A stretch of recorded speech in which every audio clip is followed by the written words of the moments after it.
Hi, welcome to my Parsha Share. This Parsha Share is sponsored by my dear friends Jean and Jerry Friedman in memory of Jean's father, Samuel Cohen, Shalom ben Yisrael Chaim v'Yocheved Zichron Levracha, whose yahrzeit was on the 26th of Elul. May his neshama have an aliyah, may we all be zochet to see Tchias HaMesim. Imagine the moment. It's an amazing moment. Avraham, then called Avraham, he's the father of monotheism. He's the man who bravely and without question left his homeland, his family, and everything familiar to him at God's instruction. He's arrived in Canaan, the land God promised to him and to his descendants. And yet, when he arrives, he finds that there's a problem. There's no food. Literally, there's no food. It's a famine. And it's not just any famine. It's a famine, as Rashi tells us, that affects only the country of Canaan. Avraham has no choice but to face this harsh reality. So here's the question. Why would God do this? Avraham, after all, is taking his very first steps as a follower of God, who is communicating with him. Why should he be tested in this way? And what exactly is the test? It's as if he's given a blessing only to be confronted immediately with a curse. Today, in my share, we will walk through this puzzling episode using the insights of our commentators to understand the layers of meaning behind Avraham's famine test. We'll see that this test is about faith, trust, and ultimately the difficult choices we all face when our expectations and reality clash. Avraham's lesson is a lesson for all of us. Let's start by laying out the fundamental question.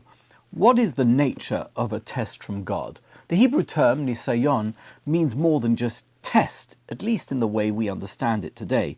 In the Torah, a nisayon is a trial that stretches a person to their absolute limits. It challenges not only their faith in God, but also their understanding of themselves. In Avraham's case, we have to ask, did God really need to see if Avraham was up to the challenge? Doesn't God know everything? He knows if Avraham is up to scratch, so why test him? Rashi and other commentators will help us unpack this question, but let's keep this in mind as we proceed. The famine is more than an inconvenience. It's a divine intervention meant to bring Avraham, and by extension all of us, closer to an ideal of faith and resilience. Rashi, in his typically concise style, zeroes in on the heart of the matter. God was testing Avraham's response. Would he question God's command, or would he hold steady? Would Avraham doubt God's direction, given that he's now forced to leave the very land he was told to settle in? Rashi's insight is profound in its simplicity. The test isn't about the famine itself. It's about how Avraham interprets this unexpected obstacle. Will he remain committed to God's command, or will he think, well, maybe I misunderstood. Perhaps this wasn't the right place after all. Consider how human this reaction is. When we face obstacles on what seems like the right path, how often do we second-guess our choices? We might feel that a closed door is a sign that we've made a wrong turn. We went in the wrong direction. Avraham is being asked to confront this very instinct, and he's being asked to do so without any reassurance from God. There's no text message on his phone saying, hey, hang tight, this is all part of the plan. Avraham is left to wonder if he is doing the right thing. And this brings us to the core of Rashi's interpretation. Faith, in this context, isn't about certainty.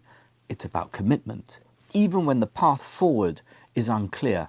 Rashi reminds us that faith doesn't mean everything will go smoothly. It means staying true to the divine command, even when circumstances seem to indicate otherwise. Be focused and determined. I mean, think about our own lives. How often do we set out on a path we feel is right, be it a job or a relationship or even a personal goal, only to encounter unexpected obstacles. What do we do in those moments? Do we trust that we are where we're supposed to be, or do we turn back? Rashi's lesson is that sometimes the very challenge is the sign that we are on the right path, that God is pushing us to grow and commit. The obstacle is part of the path to success. We need it to be successful. Avraham needed there to be a famine in Canaan for him to ultimately be successful there. Although, and just to throw a wrench in here, the Ramban offers a far more intense perspective.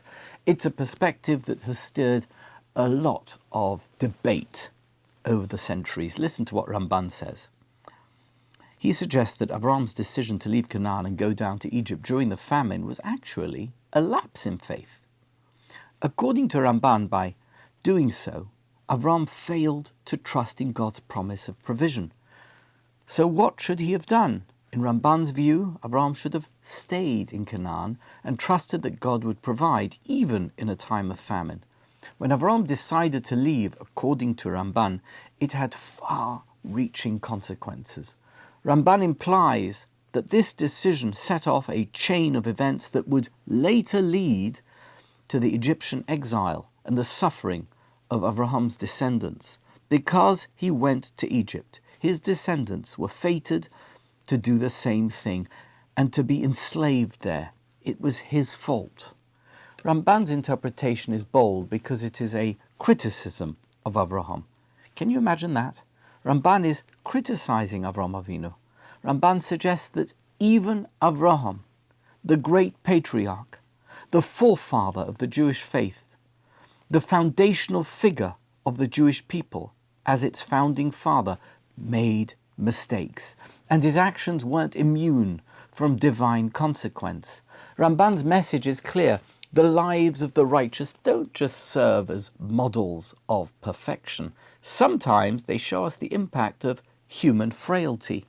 But here's the nuance. Ramban isn't undermining Avraham. Instead, he's elevating him by showing us that even the most faithful among us can make errors. Ramban's Avraham is a real human, deeply relatable, and his journey teaches us about the high stakes of spiritual life. And then there's the other point Ramban is making. This one is scary, but so true. It's so real. Think about it. We often assume that if we make a mistake, it's just about us. But Ramban's message is direct and it's impactful. He's telling us that our choices can have generational impacts. Our actions leave echoes, and sometimes, as in the case of Avraham, those echoes can last for centuries. So, knowing this, how does it change the way we think about our own choices, about the legacy that we are leaving? It's worth thinking about, right? Rav Samson Rav Hirsch takes a step back and looks at the Torah's narrative style. He makes the point that the Torah deliberately doesn't hide the mistakes or failings of its heroes. In fact, Rav Hirsch argues that the Torah's openness about the weaknesses of our ancestors is purposeful and important. The Torah doesn't elevate our heroes by presenting them as flawless, he writes in his Parish. Instead, it makes them relatable, showing that they wrestled with the same doubts and the same mistakes as we do. For Rav Hirsch, the Torah's honesty about Avraham's struggles and even his mistakes gives the text a stamp of authenticity. We're not reading about mythical figures, but rather about real people who faced challenges, doubted themselves, and sometimes they even failed. This transparency makes the Torah much more relatable and accessible. Rav Hirsch believes that if our heroes were perfect, we'd have nothing to learn from them. It's precisely because they faced obstacles and made mistakes that they can serve as guides. Imagine if the Torah had presented Avraham, Yitzchak, and Yaakov as perfect. Would they be relatable? Could we ever measure up to them? Rav Hirsch's point is absolutely profound. The Torah's heroes aren't superhuman. On the contrary, they're as human as can be. Their greatness lies in their resilience and in their willingness to keep going despite their flaws. It's a reminder that perfection isn't the goal. Growth is the goal. The Shem MiShmuel offers a beautiful reconciliation of Ramban's view. It takes into account free choice that dovetails with divine providence. The Shem MiShmuel suggests that Avraham's initial decision to go to Egypt may have been a mistake, but once he began the journey, it became part of God's plan. In this view, God allowed Avraham's choice to pave the way for the future. Once Avraham set out for Egypt, he says, his journey became a foreshadowing of his descendants' future exile. In this insightful interpretation, Avraham's decision, even if it was flawed, develops a pathway for his descendants to follow. Even if his choice started out as a human error, God elevated it, weaving it into the fabric of Jewish history. And in this way, we can learn a powerful lesson. Even our missteps can have meaning. God can transform our mistakes into something purposeful, so that instead of being mere regrets, they become building blocks and the foundation for future triumphs.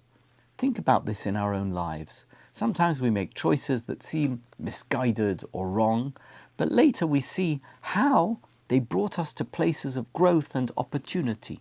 The Shem MiShmuel is telling us that God works with us, using even our imperfect choices and character flaws to fulfill a broader plan.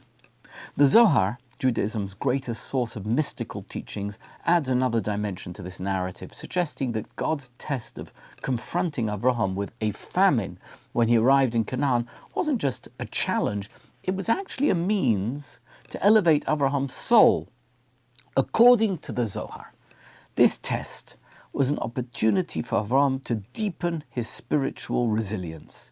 In facing famine, Avraham wasn't being punished or being set up for failure. He was being strengthened. This idea aligns beautifully with the concept that life's challenges aren't to be seen as obstacles, but as opportunities to grow. Avraham's experience teaches us that the moments of scarcity, when we feel least certain, are the very times our souls can reach new heights. Sometime in our lives, we've all faced hardships that have seemed, on the face of it, insurmountable. What if, instead of seeing these moments as obstacles or setbacks, we view them as opportunities for growth? Rav Dessler, in his Sefer Michtav Me'Eliyahu, often writes about this topic from a Musar perspective. In his reading of the human condition, challenges aren't random. They're purposeful, designed to strengthen our emunah. It's faith, bitochen, another word for faith. Just as Avraham faced a famine immediately after arriving in the land God had promised him, we too encounter moments that seem contradictory or even grossly unfair. Says Rav Dessler, what if in these moments we would pause and ask, what is God teaching me here? How can this experience deepen my faith, my emunah, my bitochen? Rav Dessler's perspective invites us to see challenges as growth opportunities, each one bringing us closer to realizing our true potential as people of faith so that we can strengthen our relationship with Hashem, with God. By shifting our perspective, we can transform struggles into stepping stones, with each one guiding us to a deeper and more resilient faith. Rav Dessler raises a fascinating question regarding the idea that what happened to Avraham was a predictor of what would later happen with his descendants, who would also go down to Egypt as a result of him having gone to Egypt when he reached Canaan. Rav Dessler points out, a core principle in Jewish thought, which is Maaseh Avos Siman Lebonim. The actions of the fathers are a sign for the children. According to this principle, everything Avraham did wasn't just for his own journey, it was setting a pattern, establishing pathways, and laying down spiritual foundations for future generations.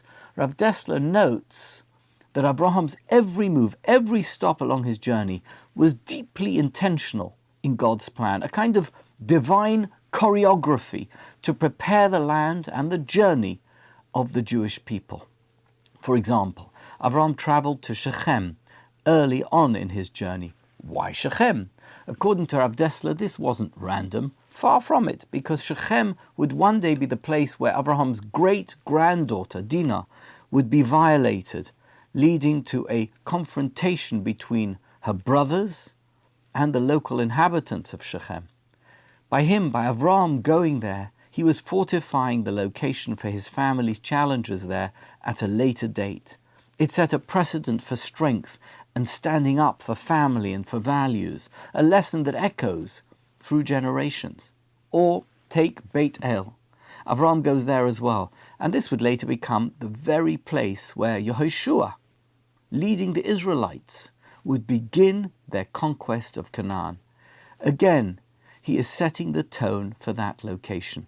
In each of these cases, says Rav Dessler, Avraham's travels were preparing the way for his descendants. In which case, Rav Dessler asks, surely Avraham going to Egypt was also part of this divine plan. After all, we know that generations later his descendants, the entire nation of Israel, would go down to Egypt, eventually to be enslaved, and then they would be redeemed with great miracles. So, if Avraham's journey to Egypt was guided by Hashgacha Pratis, divine providence, why does Ramban still label this as a sin, as an Avera? That's what Rav Dessler asks. A good question, right? And here's where Rav Dessler gives us a profound insight about the nature of sin and spiritual deficiency. He explains that the problem wasn't Avraham's physical act of going down to Egypt. No, that wasn't the problem at all. Avraham was meant to go there all along. His journey was divinely orchestrated as a precursor to his descendants going there later on. The issue was Avraham's intention. In other words, the thought process that went into his decision to go. According to Rav Dessler, Avraham should have gone to Egypt with full awareness that he was following God's plan, moving according to the guidance of divine providence or hashgacha. But Avraham, being human, saw the famine, saw the very real threat it posed to his family, and his response was to think practically, I need to go down to Egypt to survive. In that moment, Avraham Avinu may have felt as though Egypt was the only way to sustain himself and his family. Rav Dessler explains that this attitude, even if it seems entirely rational and innocent, showed a subtle deficiency in emunah, faith, in bitochen, in trust in God. Avraham felt compelled to take matters into his own hands, seeing Egypt as the necessary source of salvation, instead of seeing it as part of God's preordained plan for him. That is what Ramban means when he says that Avraham sinned. I want to pause here for a moment. Let's just think about how relatable this is. How often do we face a situation that seems to call for immediate action, and in our rush, we might take practical steps without fully recognizing God's hand guiding us. We might be doing the right thing externally, but our inner intention, our kavanah, is out of alignment. Rav Dessler's point is that it's not just what we do, but why we do it and how we frame it in our own hearts and minds that matters. Are we acting this way because we're trusting in God, or because we feel we have no other choice? It's such a critical point. Rav Dessler goes even further, linking this moment to a critical concept in Jewish thought, midah keneged midah, measure for measure. He suggests that Avraham's descent to Egypt with the wrong mindset planted the seeds for his descendants' later experience of exile and slavery there. According to the Ramban, this was why Avraham's descendants ended up enslaved in Egypt for generations. But here's the incredible part. Rav Dessler doesn't view this as a punishment. He views it as an opportunity to spiritually correct what Avraham got wrong. The entire experience of Egyptian slavery wasn't a tit-for-tat consequence. It was a divinely engineered path to instill emunah and bitochen into the Jewish people on a deeper level. It was a chance for Avraham's descendants to correct the subtle lack of trust that Avraham himself experienced. Think about the Exodus story, the 10 plagues, the parting of the Red Sea, the miracles in the wilderness. All of these events were designed to teach and reinforce emunah and bitochen. God was giving the Jewish people a first-hand experience of his direct involvement in the world. By living through these miracles, they came to realize in a very real way that God is their protector, their provider, and their guide. This ultimately brought the people to a level of trust and faith that Avraham's initial journey had lacked. This is such a powerful lesson for us, all of us, me included. Rav Dessler is teaching us that God doesn't just look at our actions. He looks at our thoughts, at our intentions, and at our inner states, our inner being. In life, there are times when we might do the right thing, but with the wrong mindset. We might give tzedakah, but we feel resentment about giving it, or we worry about the money and wonder if we can afford to give it.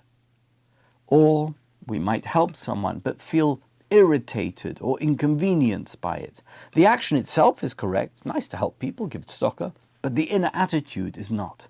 Through his interpretation, Rav Dessler shows us that even our inner deficiencies are opportunities for growth, for building stronger faith and trust. So what can we take away from this teaching? Rav Dessler is reminding us that faith isn't just about what we do, it's about how we think, how we feel, and how we frame our actions. Are we merely reacting to life's challenges, or are we recognizing the hand of God guiding us through them?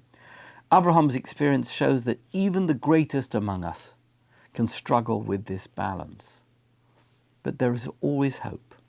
Rav Dessler's perspective is incredibly reassuring because it means that every situation, every decision, and even every inner conflict is an opportunity to correct, to grow, and to deepen our connection to God.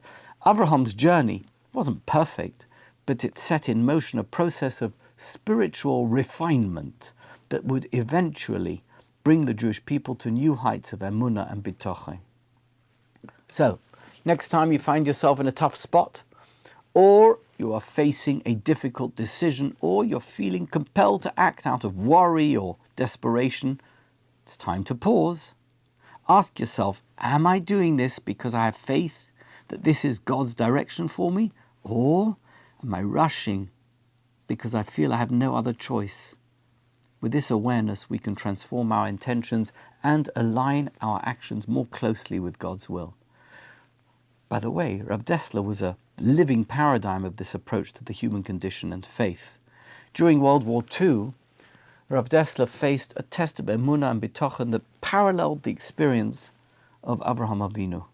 When the war broke out, Rav Dessler's wife and children, they travelled from England to Lithuania to visit family, and they became trapped there. They couldn't get back to England, and they were separated from Rav Dessler. Eventually, they escaped and found refuge in Australia. The family was finally reunited after the war was over, years after they were separated. The trauma and loss of those years were devastating for European Jewry, as we all know, and Rav Dessler had no way of knowing if his loved ones were even alive. Even when he found out they were alive, he wasn't able to be with them. And yet, despite being alone and under immense emotional strain, he never showed signs of despair or hopelessness. He embraced his situation fully and, in fact, used it as a platform to encourage emunah and bitochen in others around him.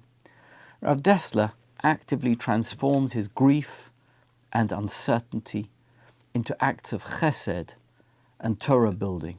He spent his days in Gateshead in the north of England, establishing a kollel to support the spiritual needs of Jewish refugees from Europe, providing them with a sense of continuity, of purpose, and a place to study Torah, even as the Holocaust raged across the water in Europe. He believed that he had been spared not to live for himself, but to devote his life to rebuilding what had been lost, carrying forward the spiritual legacy of those who had perished. Rav Dessler's question was not, why did this happen? But rather, what does God want from me now in this moment? He was an amazing example of how to behave in such circumstances. The perspective of channeling suffering into growth was not theoretical for Rav Dessler, it was his way of life. Even though he had every reason to withdraw into sadness, he saw his survival as a divine responsibility. Rav Dessler was driven by the belief that God had kept him alive to spread Torah and strengthen the community. Now, this Rav Dessler story, what we've just heard, powerfully illustrates the principle that Rav Dessler himself emphasizes in Michtav Meliyahu. It's not just the outward action, but the inner intention that matters. Rav Dessler didn't just go through the motions of survival. He sought to understand and act upon what God wanted him to do in each moment. He chose to build, to give, and to uplift others, demonstrating that true emunah means seeing God's hand even in hardship and responding with a sense of divine purpose. His approach reminds us that, like Avraham, we too are often on journeys we can't fully understand. And when we face our own famines or crises, we can draw on Rav Dessler's example of infusing every action with faith and aligning our intentions with what we believe God wants from us. By internalizing this mindset, we can transform moments of hardship into opportunities for growth and resilience. And with that profound thought, let me end the share. Thank you so much for watching. Thank you for listening. Thank you. Thank you.